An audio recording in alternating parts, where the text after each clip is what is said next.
सिडकोच्या गृहनिर्माण भूखंड योजनेत गैरव्यवहार झाल्याचा आरोप करणारे गोपीचंद पडळकर यांचे सर्व आरोप निराधार असल्याचं स्पष्ट करत DDSRच्या वतीनं राहुल हजारे यांनी पत्रकार परिषदेत सविस्तर खुलासा केला। यावेळी त्यांनी संबंधित प्रकरणातील कागदपत्र सादर करत आरोपांमध्ये कोणतंही तथ्य नसल्याचं ठामपणे सांगितलं। हजारे यांनी सांगितलं की सिडको गृहनिर्माण भूखंड योजनेतील सुमारे 20 भूखंडांचं विकासकाम पूर्णपणे कायदेशीर प्रक्रियेनं करण्यात आलंय। भूखंड खरेदीपासून ते बांधकाम परवानगीपर्यंत सर्व बाबी नियमांनुसार पार पडल्या असून पनवेल महापालिका आणि नवी मुंबई महानगरपालिका यांच्याकडून आवश्यक परवानग्या घेण्यात आल्याचं त्यांनी स्पष्ट केलंय। तसंच रेरा कायद्याच्या सर्व तांत्रिक अटी पूर्ण केल्याचंही त्यांनी नमूद केलंय। यावेळी हजारे यांनी सांगितलं की सांगली जिल्ह्यातील बहुजन समाजातील तरुण म्हणून त्यांनी नवी मुंबईत बांधकाम क्षेत्रात यश मिळवलं असून स्वतः पडळकर यांनीही पूर्वी त्यांच्या कार्याचं कौतुक केलं होतं।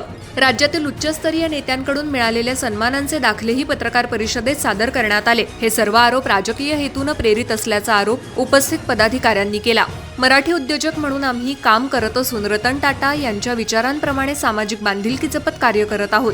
सांगली जिल्ह्यातील शेकडो तरुणांना रोजगार उपलब्ध करून दिलाय असं हजारे यांनी सांगितलं। तसंच पडळकर यांना घराणेशाहीवर बोलण्याचा नैतिक अधिकार नसल्याची टीका करत त्यांच्या कुटुंबातील सदस्यांच्या निवडणुकीतील पराभवामुळेच हे आरोप करण्यात आल्याचा दावा हजारे यांनी केलाय। गरजू नागरिकांना परवडणाऱ्या दरात घरं उपलब्ध करून देण्याचं आमचं उद्दिष्ट आहे। आमच्यामुळे कुणाचं नुकसान होत असेल तर त्याची भरपाई सरकार करणार का असा सवाल हजारे यांनी उपस्थित करत सर्व आरोप फेटाळून लावले आहेत। सचिन मोठे साहेब आमच्या भागातले एक UPSC अधिकारी आहेत आणि समाजामध्ये एक त्यांचं नाव चांगलं आहे, लौकिक आहे आणि आमच्या एकाच भागातला आम्ही आहे। आटपाडीमधले गोपीचंदजी पडळकर साहेब आमदार ते आहेत, IRS ऑफिसर सचिनजी मोठे साहेब आहेत आणि राहुल हजारे म्हणून तेही त्याच तालुक्यातले आहेत आणि जे त्यांच्या मिसेस इलेक्शनला उभा राहिल्या त्या आणि त्यांचं एक आमदारकीचं अस्तित्व मार्केटमधनं कमी होत चाललेला प्रभाव आणि त्यांनी जी बाईट दिलेल्या आहेत ज्या इलेक्शनच्या काळामध्ये ह्या सगळ्याचा सूड म्हणून मोठे साहेबांचं नाव बदनाम करून DDSR ग्रुपशी जोडलेलं आहे। ते एक आहे की आमच्या भागातले एक अधिकारी आहेत, कधी कधी आमच्या ऑफिसला येतात, आम्हाला काय टॅक्सेशनचे मार्गदर्शन करतात आणि आमच्या भागातले आहेत।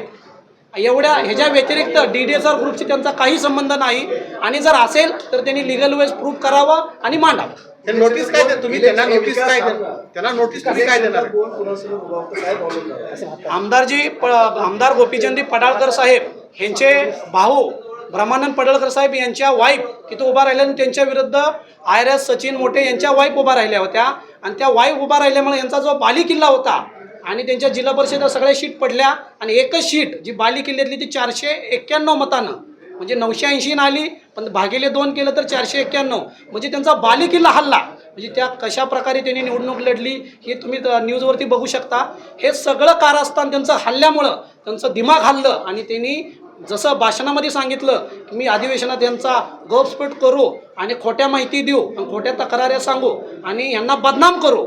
अधिवेशनात हा विषय मांडला होता, मुख्यमंत्री महोदय साहेबांनी कारवाई करतो म्हणल्या विषय सोडाय पाहिलं।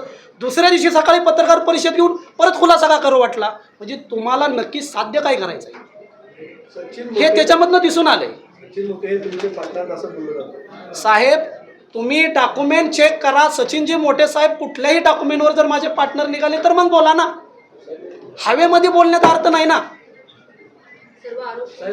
सगळे आरोप खोटे आहेत, सगळे शासनाची चौकशी झाली त्याच्यामध्ये सगळे दिसून येईल आणि मला सगळ्या मीडियांना विनंती आहे की ते IRS ऑफिसर आमच्या भागातले उच्च पदस्थ अधिकारी आहेत आणि त्यांना बदनाम त्यांची वाईफ उभा राहिल्यानंतर त्यांचं अस्तित्व धोक्यात येतंय हे बघितल्यानंतर हे बनवलेलं एक कारस्थान आहे त्यांनी आणि बिनबुडाचं हे आरोप आहेत हे ह्याच्यामधून सिद्ध होते। किती कोटीची नोटीस तुम्ही पाठवणार आहात? तुम्ही तुमच्यावरती असे आरोप आहेत की तुम्ही लोकांना फसवलेलं आहे, त्यांची घरं दिलेली नाही, काय मग तुम्ही बांधकाम करत नाही। हे माननीय आमदार गोपीचंद पडळकर साहेब त्यांचे आरोप आहेत, कुठल्या कस्टमरचे आरोप नाहीत, सभासदांचे आरोप नाहीत, कुठल्या सोसायटी मेंबरांचे आरोप नाहीत, पोझिशन दिलेल्या लोकांचे आरोप नाहीत। हे वैयक्तिक त्यांची सूडबुद्धी आरोप आहेत, ह्याच्यामध्ये कुठेही तथ्य नाही। घोटाळा केला साहेब 2000 करोड रुपये असते तर मी सोसायटी प्रोजेक्ट स्वतःच घेतले असते आणि बँक स्टेटमेंट ही सगळं चौकशी तुम्ही आता पुढे मुख्यमंत्री महोदय साहेब त्याच्यामध्ये सिद्ध होईल, त्याच्यामध्ये तुम्हाला कळेल ना 2000 करोडचा घोटाळा झाला आहे की नाही झाला। घोटाळा कोणी केलाय हे मला उघडायला भाग पाडू नका। आमदारच्या तुमच्यावरती असे आरोप केले की महिलांबरोबर काही लोकांनी जो व्हिडिओ तयार केला तुम्ही लोकांना ब्लॅकमेल करताय. साहेब, त्यांनी जो शब्द वापरलेले आहेत ते त्यांनी सिद्ध करावं. त्यांच्याकडे व्हिडिओ आहेत, मीडियाला देऊन टाकावं. तर ज्या लोकांचे बनवले त्यांना पुढे घ्यावं. ज्या इन्व्हेस्टरांचं ती म्हणतायत ही करतायत दिले नाहीत, एक तर इन्व्हेस्टर समोर घेऊन यावं, एक कस्टमर घेऊन यावं ज्याची फसवणूक झाल्या. जर यांच्याकडे नाही, हे मी जसं हॉटेलला सांगितलं, प्रेस कॉन्फरन्सला येताना 50 लोक माझ्या इथं तयार होते. त्यांनी प्रेस कॉन्फरन्समध्ये घेणं लय गरजेचं होतं. एवढा मोठा पुरावा होता त्यांच्याकडे, आणला नाही. याचा अर्थ हे भूनबुडाचे आरोप केलेले आहेत त्यांनी. कुठलं याच्यामध्ये तथ्य नाही. जे व्हिडिओ त्यांच्याकडे आहेत म्हणतात प्रूफ करा ना. खरात साहेबांचे करतायत ना, करा तुम्ही. साहेब, गोपीचंद पडळकर सांगतात सचिन मोटेंना मी ओळखतो, राहुल हजारे हा इसम कोण आहे मला माहित नाही. या पत्रकार परिषदेनंतर जर तुमच्यावर जर आरोप झाले याच्यापुढे तर त्याला कसं सामोरं जाणार? साहेब, DDSR ग्रुपमध्ये यस म्हणजे सचिन आणि आर म्हणजे राहुल असं म्हटलं जातं. तुम्ही DDSR ग्रुपचा गुगलला सर्च करा. 2018-19-17 पासून दत्ता डी, दादा डी, सचिन बेरगळ गुगलला वेबसाईट लिहिल आणि राहुल हजारे हे DDSR साहेब. ते डॉक्युमेंट प्रोसेस ते खासदार आमदार बघतात. माझ्याकडे CC आल्या, त्या नियमाप्रमाणे बांधकाम चालू आहे. पुढच्या ॲडिशनल FSIची लेटर त्यांना गेलेलं आहे. त्याचे ॲडिशनल FSI भरतील, CC घेतील आणि CC माझ्या हातात आल्यावर वरचं बांधकाम त्या नियमाप्रमाणे आणि रेराच्या दिलेल्या वेळेमध्ये पूर्ण. सर, मानहानीचा दावा काय ठोकणार आहात? साधारणपणे एवढं ज्यांनी गंभीर आरोप केलेले तुमच्या कंपनीला DDSR वर आता मोठ्या प्रकारे आरोप होत आहेत. प्रतिमा तुमची मिलिंद झाली, कंपनीची झाली, अशा वेळेला तुम्ही त्यांना 500,000 कोटीचा किती दावा ठोकणार आहात का? साहेब, आमदार साहेबांनी ठरवलं म्हणून एखाद्या उद्योगपतीचं नाव खराब होत नाही. ते लोकांनी, ते कस्टमरांनी ठरवलं पाहिजे. आणि मानहानी करायची की नाही करायची, समाजामधला एक आमचा चांगल्या पदावरचे आमदार आहेत आणि आमच्या कुणाचीही भावना नाही की त्यांचं कुठलं पद वाया जावं, त्यांना मंत्री पद मिळावं, त्याच्यामधनं कुठला प्रॉब्लेम यावं, ही आमच्या कुणाची इच्छा नाही. ह्या कारणामुळे आम्ही त्यांच्यावरती सोसायटी लोक लिगल काय नोटीस घेतील ती माझा अधिकार नाही. पण आमच्या कंपनीचे आम्ही लोक बसून ठरवू. आमचे सगळे पुरावे शासनाकडे जातील, त्यांचे रिपोर्ट येतील, त्याच्यानंतर ना आम्ही सगळे बसू. पोटावर आले ना, मग तुम्ही कसं? साहेब, पोटावर आले, पण आम्ही रटन टाटा फॉलोअर माणसं आहे की आम्ही म्हणजे आरोप बरोबर करताय असं त्याचा अर्थ नाही. होतो ना? मग तुम्ही मानहानी 100-200 मानहानी करणार आहे, परंतु त्याला आम्ही आज तुम्हाला उत्तर देणार नाही. सोसायटी आधी सगळे लिगल बनवतील. आम्ही आधी क्लीन चिट घेईल महाराष्ट्र शासनाकडून. म्हणजे हे पुरावे खोटे होते आणि ते साध्य करून मग आम्ही महाराष्ट्र शासनाकडे दावा टाकू, कोर्टामध्ये टाकू आणि त्यांच्यावर मानहानीचा दावा टाकू. मनुष्यवधाचा देखील गुन्हा दाखल 100% अशी मागणी केली, कारण काही कामगारांचा मृत्यू झालेला असं देखील पडळकर साहेब. त्याचे पुरावे पोलीस स्टेशनला सबमिशन केलेले आहेत, तिथं सुरक्षा केलेले आहे. त्यांच्यामध्ये काय झालेलं आहे ते सगळं पोलीस स्टेशनला रिपोर्ट आहे. त्या रिपोर्टचं क्लीन चिट DCP पर्यंत गेलेला आहे, तुम्ही बघू शकता. त्याचा इन्शुरन्स आहे. इन्शुरन्सनुसार कॉन्ट्रॅक्टदाराने नेमला, DDSR ग्रुपचा काही संबंध नसतो. कॉन्ट्रॅक्टदाराला नेमून दिलेला आहे. त्याच्या वर्क ऑर्डरमध्ये लिहिलेलं आहे इन्शुरन्स काढणे, साईटच्या सगळ्या सेफ्टी पाळणे, हे सगळं त्यांची जिम्मेदारी आहे. आणि पोलीस स्टेशनला त्यांच्या थ्रू ती नोंद गेलेली आहे. DDSR ग्रुपवर कोणती नोंद नाही ती. खासदार आप्पा बारणे देखील इन्व्हेस्टर नाही. साहेब, हे जे आमदार महोदय आहेत हे महाराष्ट्रात वेगवेगळी विधानं करण्यात एक्सपर्ट आहेत. महाराष्ट्रातल्या मोठ्या मोठ्या नेत्यांवर अगदी खालच्या पातळीवर जाऊन टीका करण्यात एक्सपर्ट आहेत आणि ते वादग्रस्त देखील ठरलेले आहेत आणि त्यांनी माफी मागणार नाही अशा देखील भूमिका घेतलेल्या आहेत. या सगळ्या पार्श्वभूमीवर या आमदार महोदयांचं तुमचं जे वैयक्तिक आहे त्यातून ही सगळी टीका होते असं वाटतं? साहेब, मी त्या गोष्टीवरती जाणार नाही.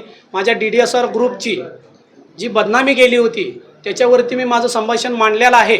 महाराष्ट्रामध्ये काय चालू आहे याच्यावरती मी भाष्य करणं एवढा मोठा माणूस नाही आहे.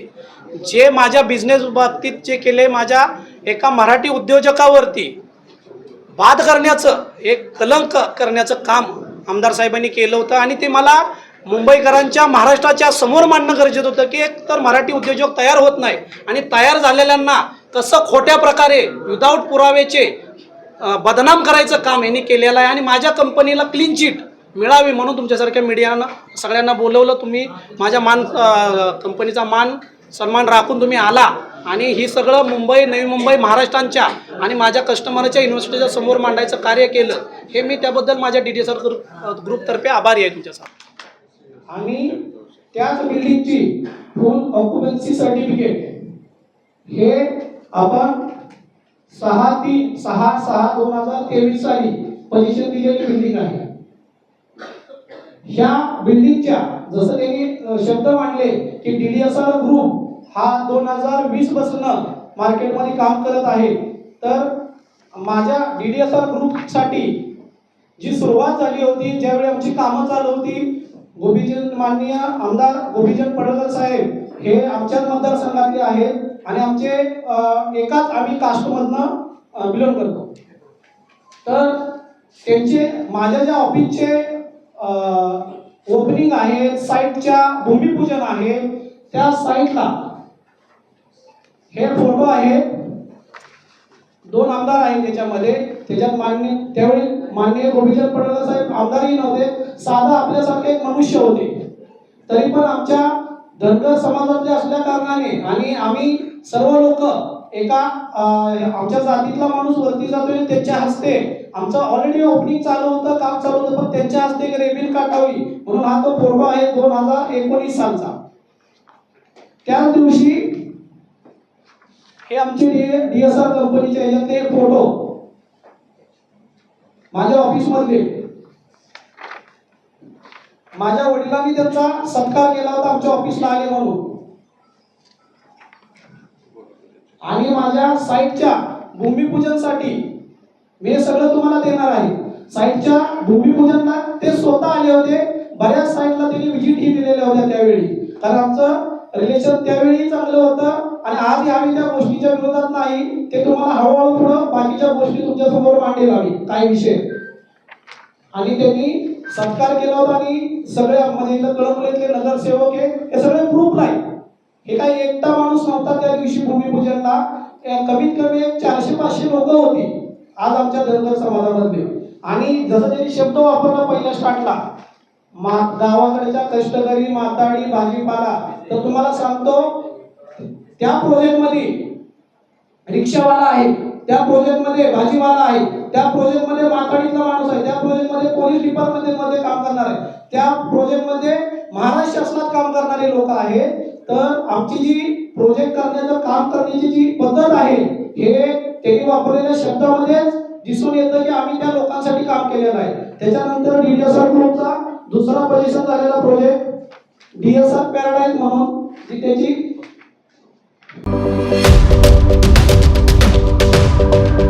यूट्यूबवर सुद्धा रायगड टाइम्स सर्च करा आणि पहा रायगडच्या कानाकोपऱ्यातील प्रत्येक बित्तम बातमी.